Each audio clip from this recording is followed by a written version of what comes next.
अरे बहू रानी तो सारा सारा दिन कमरे में बंद रहती है, कोई काम भी नहीं। मैं तो बोर हो जाती हूँ, क्या करूँ। तभी मीना की सहेली रीना उससे मिलने आती है।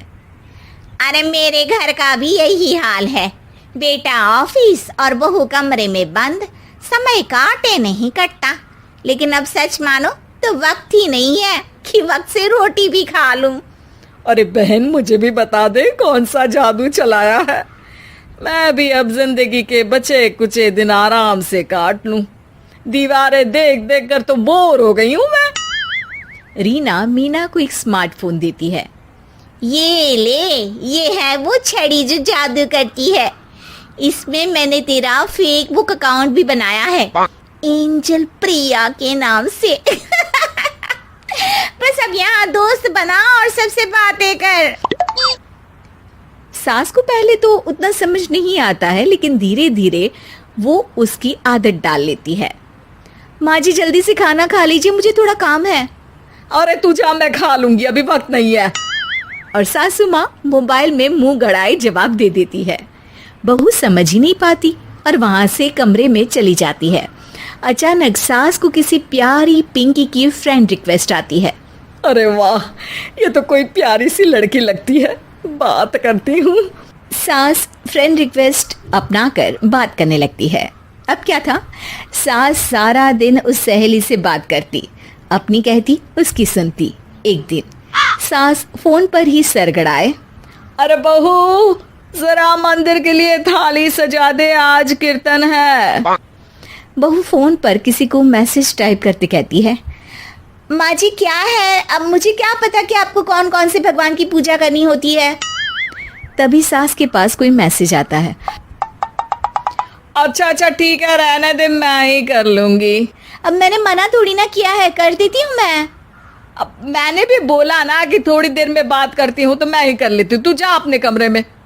बहू वहां से चली जाती है।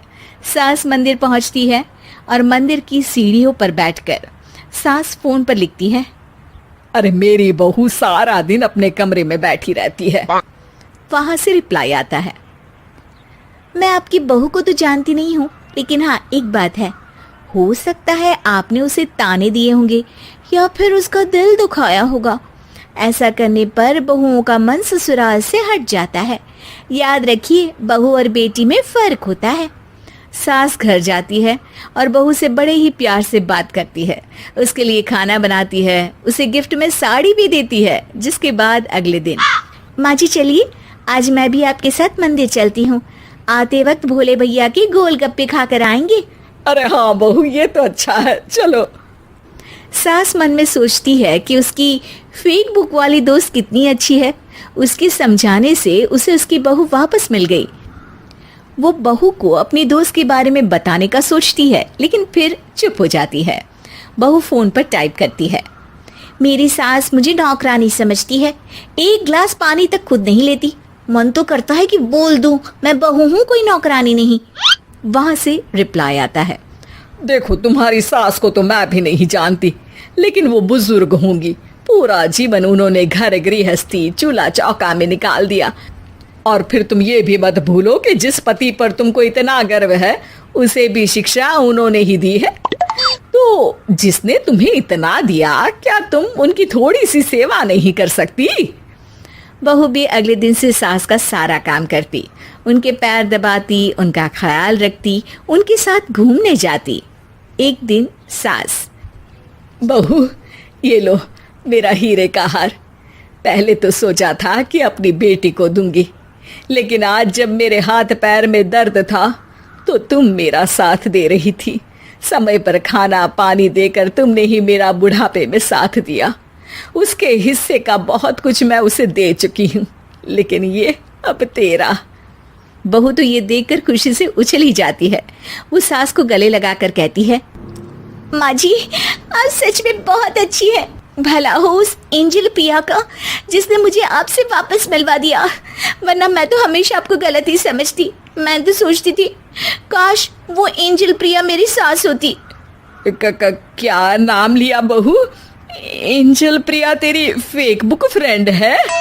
हाँ माँ जी, वो बहुत अच्छी है। उन्होंने ही मुझे बताया कि सास की कीमत क्या होती है। अरे बहू, कहीं तू प्यारी पिंकी तो नहीं? जी माँ जी, मैं ही हूँ प्यारी पिंकी। क्यों? सास बहू को गले लगाकर कहती है। मैं भी यही सोचती थी कि काश प्यारी पिंकी मेरी बहू होती। शुक्रिया बहू।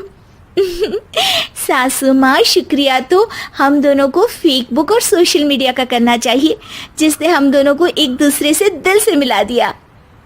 अब तक दोनों को समझ आ गया था कि जो खुशी वो बाहर ढूंढ रहे थे, सच में तो वो उनके घर